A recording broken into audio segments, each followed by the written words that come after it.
There's no way that'll work.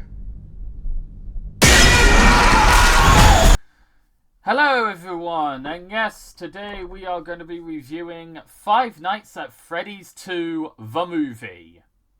I know that there are going to be some people that think I'm reviewing Five Nights at Freddy's 2, the video game. No, I am not. And no, I will not do any videos of me playing the Five Nights at Freddy's games. Don't fucking ask me to do it. Anyway, so this movie came out yesterday on December 5th, and me and my friends went to go and see it today, and before I say what I think of this movie, I should say what I think of the first one. I think, here we go, if I can just get you out. I have the first one on there we go. Yeah, I have the first one on DVD. Now, what did I think of the first one? Oh, sorry, Kane. I'll sort that out later. But what did I think of the first one, you may be asking? It was okay. Nothing major, nothing special, just okay. I'm not the biggest Five Nights at Freddy's fan. I would say I'm more on the casual side. I'm not the biggest fan of horror to begin with. And when it comes to horror video games, I'm more of a Little Nightmares person anyway. You know, I've not played Little Nightmares 3 yet, but I've definitely heard some things about it. Whether they're positive or negative is up for debate, but yeah, I've definitely heard things about Little Nightmares 3.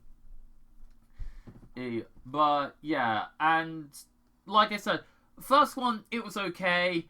I didn't hate it like critics did. I enjoyed it enough.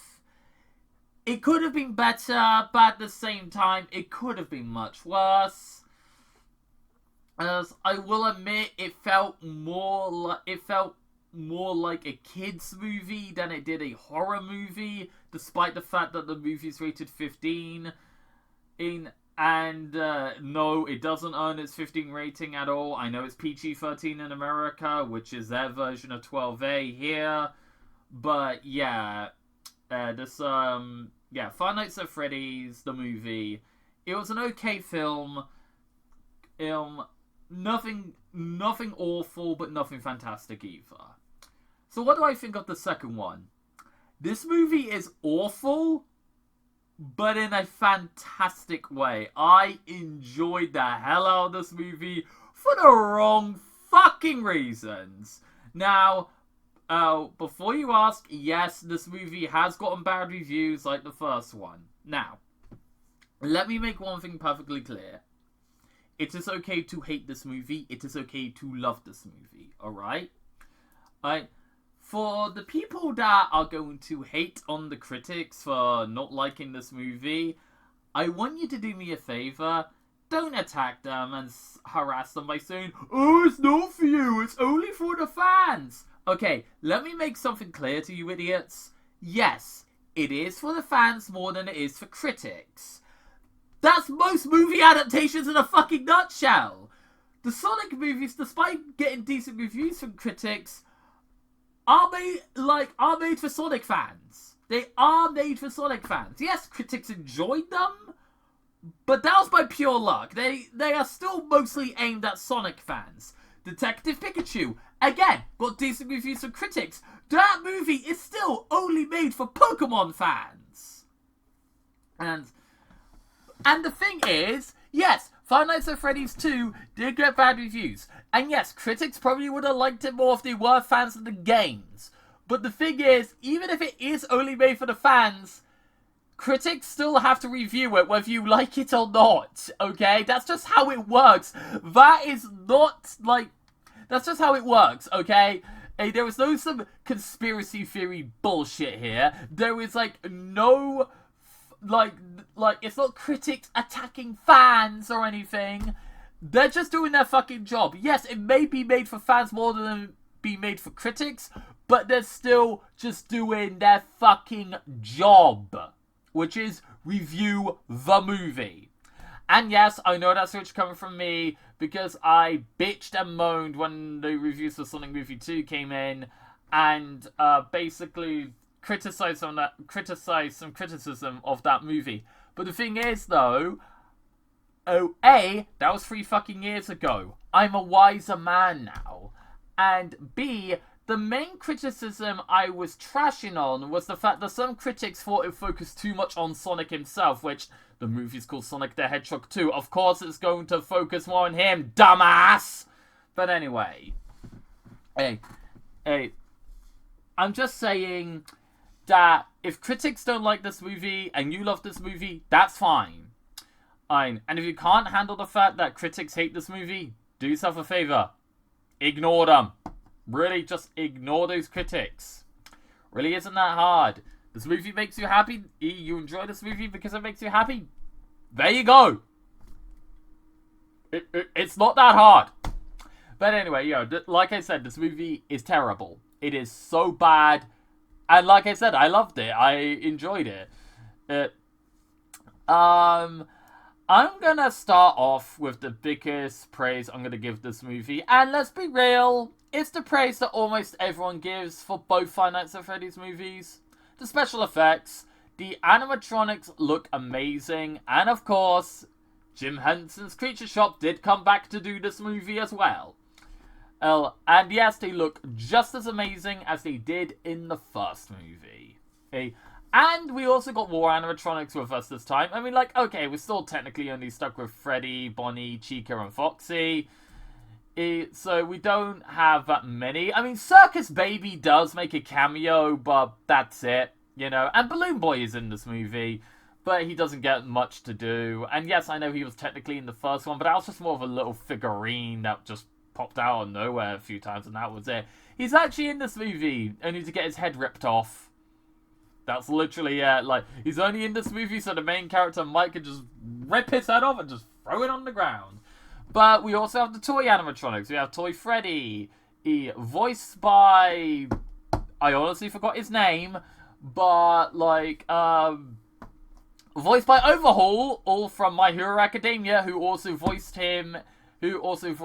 Freddy in Five Nights at Freddy's Security Breach. So, yeah, they got him, which, okay, they got a voice actor from the Five Nights at Freddy's games to actually voice Toy Freddy. Wow, that's, well done. Well done. You actually got an actual voice actor. Toy Bonnie is voiced by Matt Pat, and you honestly wouldn't know by watching because it literally sounds nothing like him.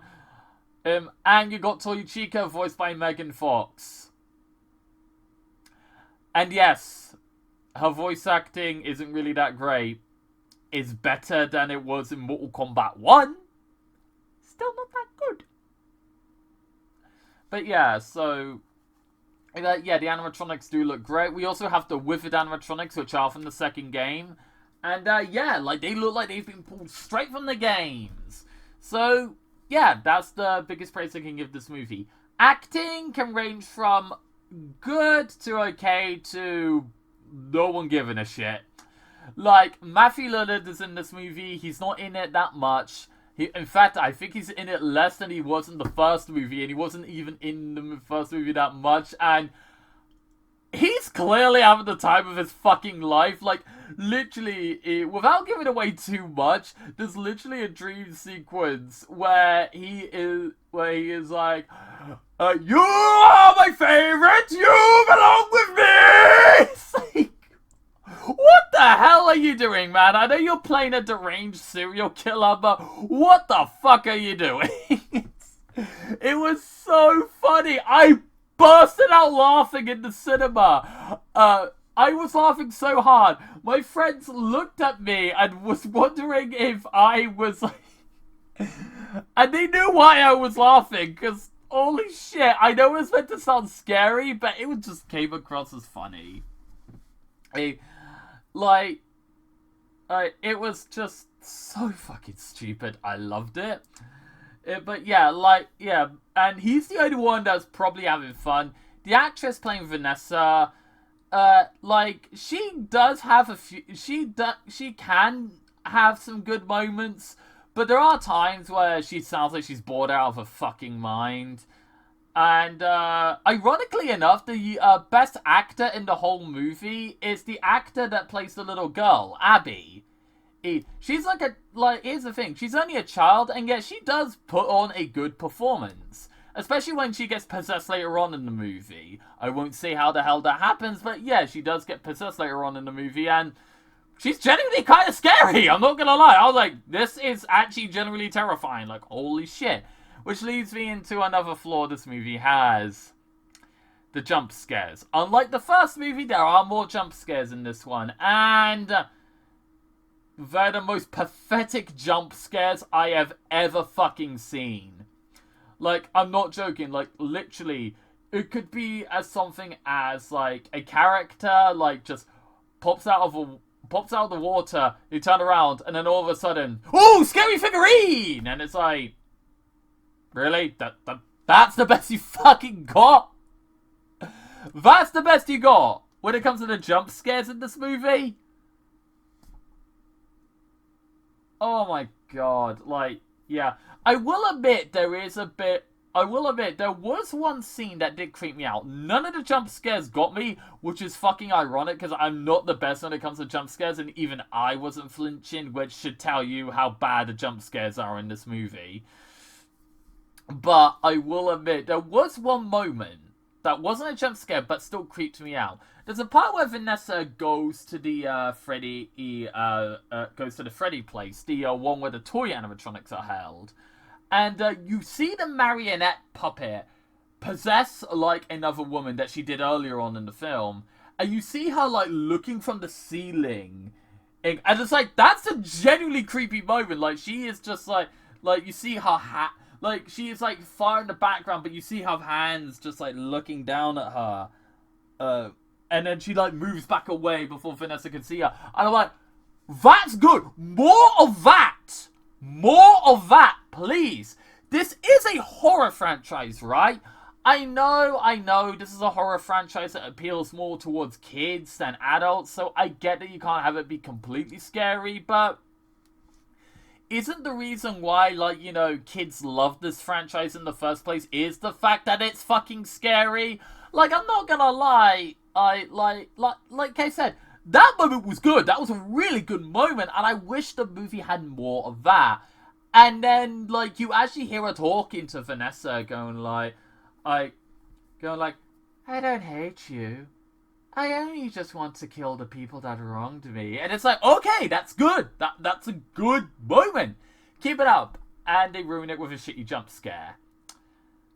Oh, boy. Like, yeah, like I said, the jump scares in this movie are not good. Like, I swear to God, they, like, reference Megan, and, like, because because the way she, like, goes at Vanessa, she just, like, starts, like, galloping at her like a fucking horse, and it's like, what the, like, and like I said, it just reminded me of that scene in Megan, where Megan is just chasing the bully, and just going like this, like, for some reason, it's like, what the fuck are you doing? And, yeah, it's a bad movie. Yeah, so, like I said, the jump scares are not that good. But like I said, the movie does have some creepy moments. And I will admit, the part where Mangle is on top of the car, it's not a spoiler, you see it in the trailer. That scene is a little intense, but also fucking hilarious. It is very, very funny. Speaking of funny moments, Wayne Knight as an evil teacher. Oh my god, what the fuck was that? Like, he is just such an asshole. And I know this is a common trope in horror movies. You have to have that one asshole that is going to get killed. And yeah, he does get killed by Toy Chica, where she just, like, squashes his head. You don't see much, because, you know, PG-13!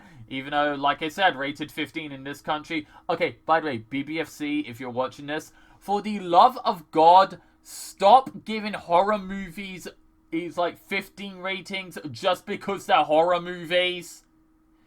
It's PG-13 in America. You know that means 12A in this country. Stop doing that. This movie does not earn its 15 rating at all. But yeah, like, But yeah, she kills him by squashing his head. The thing is, it's like, he's just such an asshole to Abby for no fucking reason. And he is like, you don't want to be here. You'll just embarrass us and all that. It's like, dude, what is your fucking problem? Like, what is your problem? Why are you bullying this, like, fucking 12-year-old girl for? Why are you bullying her? Why are you bullying this girl? She's done nothing to you and you see her as an embarrassment? I know that I know there are teachers like that in real life. I have actually met a few, actually. But at the same time, it is like, but here's the thing, even the ones that I have met are not this cartoonishly evil. Like, he legit just decides to break her science fair project for no reason. Like I said, I have met teachers that are outright evil assholes. They wouldn't even stoop that low. They'll probably smash your phone? Not a fucking science fair project, no. Like, this is dumb. This is fucking dumb. Also, we also have a character named Michael in the movie who is the most obvious serial killer on the goddamn planet. Like, I'm not joking. First time we meet him is with this TV crew. And basically, he's like standing there and he's looking at them like this. And he's like, and he just goes like, hello, I'm Michael. Shall I give you a tour around the Fazbear place? And I'm like sitting there and I'm like, how do you guys not catch on that this guy is evil? He's like, not only does he have like a serial killer like smile, but he's like looking at them like this. And he's also talking like this. It's like that is the face and the voice someone puts on when they're planning to kill someone. Get the hell out of there, you dumbasses! Like, I'm sorry, I get it. It's a horror movie. This is a common trope. But I am sitting there and I'm like, why are you guys, like, this guy is a creepy asshole. Get back in your car and drive away. Hey, like, get back in your car and drive away. Hey, like, seriously, like, it's not that hard. Also, there is another scene that made me laugh. There's a part where Mike is, like, on the computer, and is like, in that Fazbear location. And he's, like, typing in on the computer because he's trying to disconnect the toy and withered animatronics. The withered animatronics are, like, walking towards him, and don't get me wrong, the idea of like you not being able to allow to leave because you need to disconnect these monsters from doing anything. Meanwhile, some monsters are coming after you. That on its own does sound intense. Thing is, it's like they're slow as hell. They're just like, they're not like running onto him or anything. They're just like, it's like, dude. It's like, I won't deny the way they move is a little creepy, but at the same time, it's like, dude, get the nearest weapon and beat the shit out of them! They're like, I know they're like bigger than you, but they're slow as fuck. They are slow. Grab a weapon, grab the nearest weapon you can, and beat them with it! just find like a fucking, just like rip a pipe out of the wall. Oh, don't say to me he's not strong enough. He's strong enough to rip off Balloon Boy's head. He rips it off, throws it on the ground, just rip a fucking pipe out, beat the crap out of them. Also, I find it funny that he's like typing on the computer. Freddy's staring at him, and it takes a little while to go, like, Withered Freddy or Shadow Freddy, whatever the hell you call him, is like staring at him, and he's like, oh, hi! And he just puts on the mask and he's like, dude, how long was he standing there? And Freddy immediately just goes, and he walks off. And he's like, oh, that did work. And my reaction was, okay, dude, keep the mask on. Why are you keeping the mask on? And the only time it doesn't work is when Foxy, like, enters the room, which makes sense. That is a thing in Five Nights at Freddy's 2, the game, where, like, you put the mask on in time, the other animatronics fall for it. When you put the mask on in front of Foxy, Foxy immediately is like, bitch, I know it's you. Oh, well, no, that's not how it is. It's like, ah! There we go. Nah. But either way, like, Yeah, and I'm like sitting there and thinking to myself, beat them up. They're not like honestly. Actually, I just realized Foxy has a hook. Like I said, the animatronics are slow.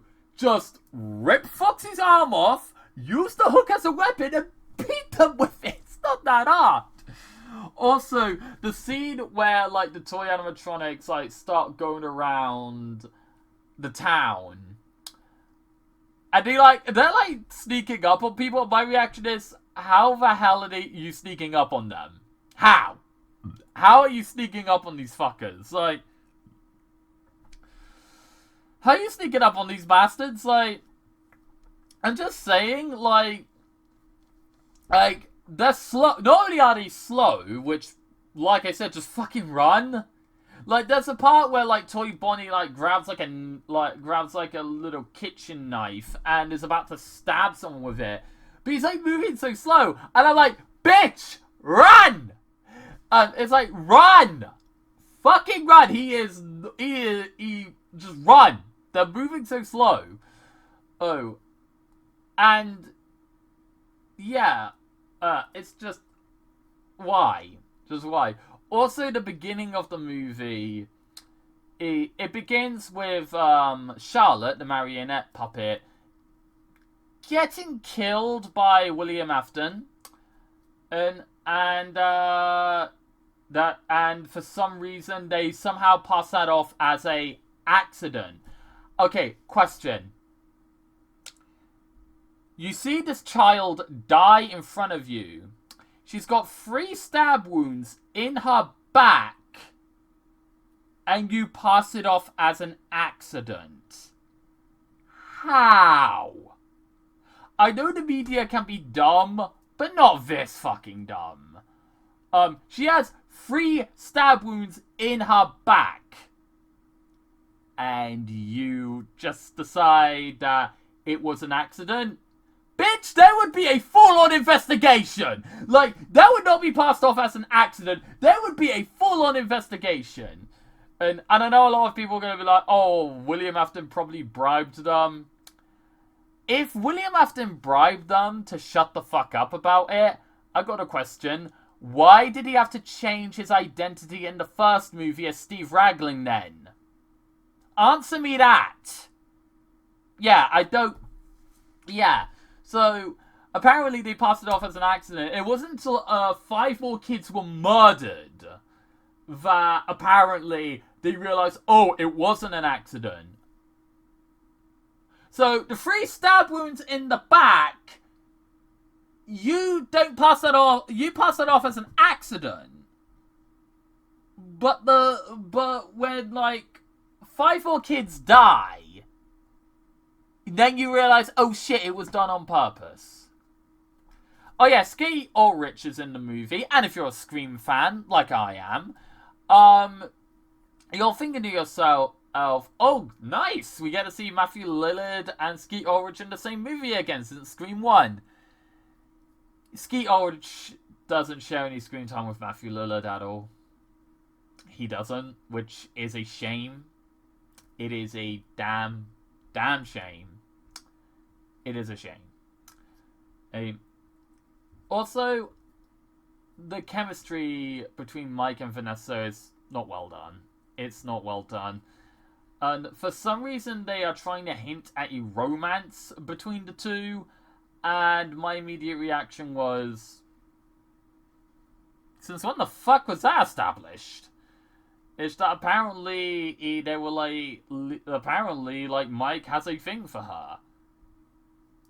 When the fuck did that happen? I mean, I won't deny Vanessa is a very sexy woman, but at the same time, it is like, I don't see how the two, I don't see how the movie's trying to make us believe that the two are into each other. If anything, they kind of seem to, like, not like each other, like, at all, because, like, they spend most of the movie kind of acting like assholes to each other. Like, Mike is, like, telling Vanessa that, like, that he is, like, trying to move on from, like, the animatronics. And Vanessa is telling him that Abby went to this place and that Chica helped her build this little tiny robot, and for some reason Mike doesn't believe her. Why? Why doesn't Mike believe her? I'm not gonna lie. You know she is the daughter of the guy that not only killed your brother, but is also the same guy that killed a bunch of other kids and also ran that fucking place for a few years. Is like, wouldn't you immediately just be like, huh? Also, wouldn't you just simply say, wait, there's another Freddy location? Yeah, he doesn't realize that there was another Freddy location until, like, Skeet Ulrich talks about it, which... Well done, genius. Well fucking done. Yeah. I will admit, the chemistry between Mike and Abby is really well done. You can tell that they are brother and sister and that they do care about each other. Even though I will admit Mike is kind of an idiot for just simply leaving Abby at the school instead of leaving Abby at the school instead of, you know, going in with her. I know that he's doing it to talk to Skeet Ulrich, but my reaction was, can't you just do that after... Can't you just do that, like, after the science fair project that Abby is doing? Like, your sister needs you right now. Your sister needs you more than ever, you prick. So, yeah, and then that's when Wayne Knight destroys her project and all that. And, like, yeah. Alright, what else is there to say? Okay, so, if you're a Five Nights at Freddy's fan and you enjoyed the first movie, you're gonna love this movie. If you're one of the people that thought the first movie was okay, you're either gonna be like me and thought it was a so bad it was fun movie, or you're probably going to hate it.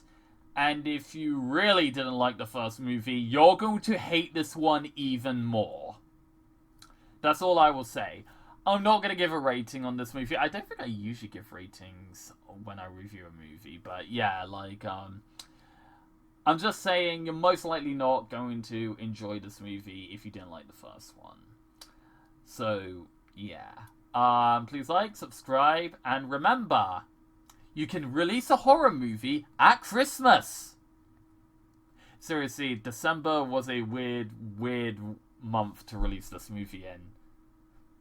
Fa la la la la la la la la.